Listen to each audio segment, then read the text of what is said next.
Ya, terima kasih. Masih semangat, ya? Masih semangat? Semangat. Nah, oke. Saya bilang semangat pagi dengan semangat, semangat, tetap semangat. Nanti ya. Semangat pagi, semangat, semangat, tetap semangat. Ya, tepuk tangan. Oke. Jadi saya akan melanjutkan ya dari sesi dua main ya.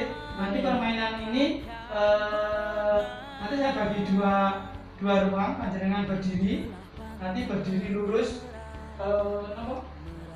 berjajar. Nanti permainannya betul atau salah. Jika ada pernyataan A, misalnya jenengan setuju, gesernya ke kanan. Jika tidak setuju, gesernya ke kiri. Pun paham? Paham ya? Ya. Silakan Bu berdiri semua. Silakan ya. Nanti bergeser ya. Pernyataan satu. Nanti kalau benar, gesernya kemana? Kanan. Kalau salah atau tidak setuju, gesernya ke kiri. Jadi setuju atau tidak setuju. Atau ya? Yang pertama, ibu hamil tidak boleh makan telur dan ikan karena berbau amis. Setuju atau tidak? Ya. Ya, Bun. Ya. Bu Siti tidak setuju. Bu Eko tidak setuju. Bu Rina nggih, setuju nggih berarti nggih? Bu Nasir tidak setuju. Itu pertanyaan panjang. Pertama, kenapa jenengan setuju? Karena telur itu proteinnya tinggi untuk ibu hamil. Oke, terima kasih. Kita beri tepuk tangan dulu. Ya, jawaban dari Bu Rina, bagus sekali. Ya. Sekarang pernyataan yang kedua. Sekarang geser ke tengah dulu semua. Ya. Yang kedua, ibu hamil boleh berhubungan intim. Monggo. Setuju.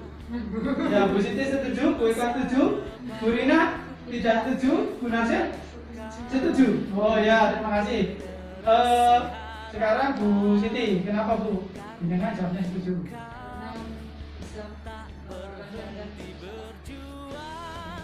Persaingan. Oke, tepuk tangan untuk jawaban Bu Siti. Oke, kembali ke tengah dulu. Ya. Oke. Tadi udah kedua ya pernyataannya. Sekarang ketiga. Ibu hamil tidak boleh banyak aktivitas untuk menghindari keguguran. Monggo setuju atau tidak setuju? Setuju. Ya, Bu Siti tidak setuju apa setuju? Kalau ke kanan tadi berarti setuju. Bu Eko setuju, Bu Rina tidak setuju, Bu Nasir tidak setuju. Kenapa Bu tidak setuju?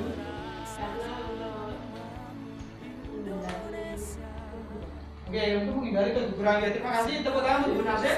Ya, terima kasih. Silakan duduk kembali, ya, Ibu. Ya, tetap jaga jarak, ya. Ya, senang, ya. Ya. Tadi, ya, permainan kita tentang pernyataan setuju atau tidak. Ada 3 pernyataan ya tadi. Ibu hamil tidak boleh makan telur dan ikan karena berbau amis. Tadi ada yang setuju, ada yang tidak setuju. Ya, ini kalau yang setuju tadi kenapa? Bu Rina tadi boleh nih, setuju nih. Karena perlu protein, ya itu yang benar nih. Jadi setuju? Sebenarnya karena tubuh kita atau ibu hamil itu juga memerlukan protein selain vitamin dan yang lainnya. Atau ya? Terus yang kedua, ibu hamil boleh berhubungan intim. Ini setuju apa tidak? Tadi ada yang dua jawaban juga, yang setuju ada yang tidak. Tadi pendapatnya kalau nggak salah Ibu Siti, ya tadi setuju gitu. Setuju ya karena akan memperlancar besok waktu persalinan, salah satunya itu. Terus yang ketiga, ibu hamil tidak boleh banyak aktivitas untuk menghindari keguguran. Ini setuju atau tidak setuju? Tadi ada yang setuju, ada yang tidak setuju.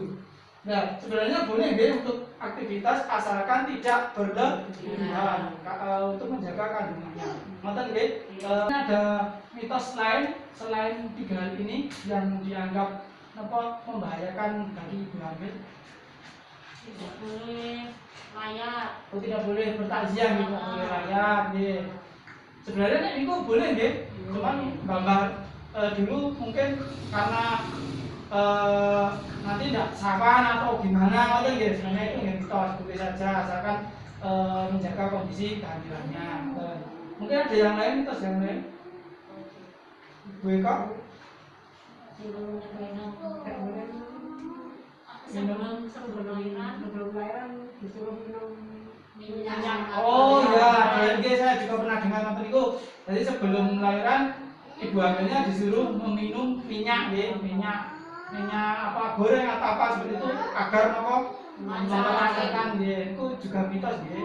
Nek secara kesehatan kan malah justru tidak baik kalau secara keilmuan kedokteran itu ya. Dan masih banyak mitos-mitos yang lain. Terima kasih Ibu. Tepuk hebat untuk kita semua dulu, tepuk hebat. Hebat hebat. Hebat hebat. Hebat ya, matur nuwun. Saya ingin menyampaikan kesimpulan deh ibu-ibu. Pada pertemuan kali ini ibu hamil dan anggota keluarga perlu bijak dalam memilih dan memilah informasi.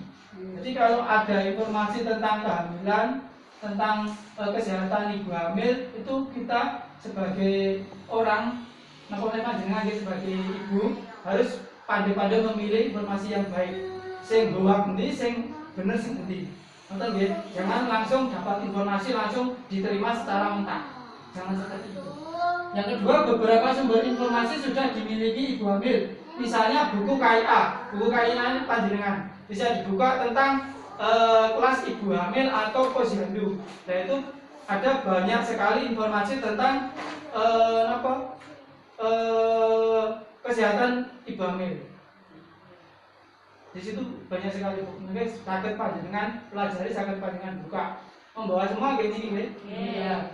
Terus yang ketiga, untuk memastikan informasi tepat atau tidaknya dapat bertanya pada saat mengikuti posyandu atau kelas hamil.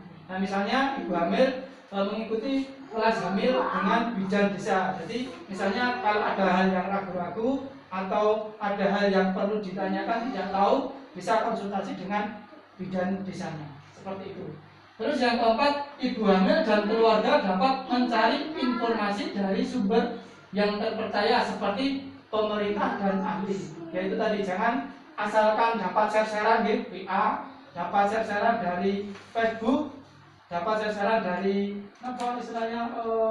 grup, tinggal dibaca terus dipercaya, jangan seperti itu. Kita harus tahu sumbernya terpercaya dari pemerintah atau dari ahli-ahli kesehatan. Nek mboten berarti biasanya buah. Untuk berikutnya tabel janji diri peserta kalian medplan-nya ya, medplan-nya di bawah ya Bu. Yang kertas medplan. Nah, niku. Sama ini tabel janji diri. Ini kan kemarin dikumpulkan, ini nanti saya bagikan. Terus ibu-ibu isi apa yang kita pelajari hari ini tadi. Terus jenengan namanya tabel janji diri, berarti nanti ditulis yang akan dilakukan ke depan besok. Ya sudah ya Bu, sudah ditulis di medplan ya sama tabel janjinya ya. Sebelum diakhiri coba dibacakan satu aja dulu. Bu Rina tadi menulis tabel janjinya apa di medplan? 1. Menyampaikan hasil belajar kepada suami. Ya, menyampaikan hasil belajar hari ini pada suaminya, yaitu mungkin dari Bu Eko apa? Yang kedua, bila mendapat informasi tentang kehamilan bertanya kepada bidan atau ahlinya. Oh ya, jadi kalau ada informasi tentang kesehatan ibu hamil, lebih baik ditanyakan ke ahlinya, yaitu bidan desa atau kader-kader posyandu. Ngoten nggih? Terima kasih itu tadi jawaban dari Bu Eka.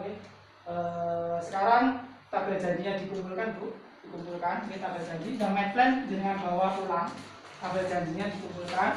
Nah medplannya dibawa pulang. Monggo besok dipraktekkan di rumah. Pertemuan yang akan datang nanti akan saya tanyakan apakah sudah dilakukan atau belum di rumah. Karena tabel janji merupakan hutang jenengan ya. Nah, jadi besok harus dilakukan, bulan depan saya tanyakan seperti itu. Gitu nggih? Ya, terima kasih Ibu. Sebelum saya akhiri, jangan lupa nggih, ini hanya sebagai motivasi agar kita sebagai panjenengan nggih sebagai ibu hamil, besok kalau hamil napa menawi ada yang hamil, itu kita cari informasi yang akurat, yang tepat dari sumbernya dan disertai dengan bukti dan fakta, jangan asalkan informasi yang buat-buat itu diambil, jangan, tapi kita harus dengan bukti yang tepat dan fakta. Dan agar apa? Agar tumbuh kembang kehamilan panjenengan sehat dan cegah anak menjadi stunting. Terima kasih. Sebelum kita tutup, dari Pak Siu tadi tidak lupa Mari kita sebelum kita akhiri, cegah stunting Itu penting. penting. Oke, terima kasih. Saya akhiri. Assalamualaikum warahmatullahi wabarakatuh. Waalaikumsalam warahmatullahi wabarakatuh. Tepuk tangan untuk kita semua.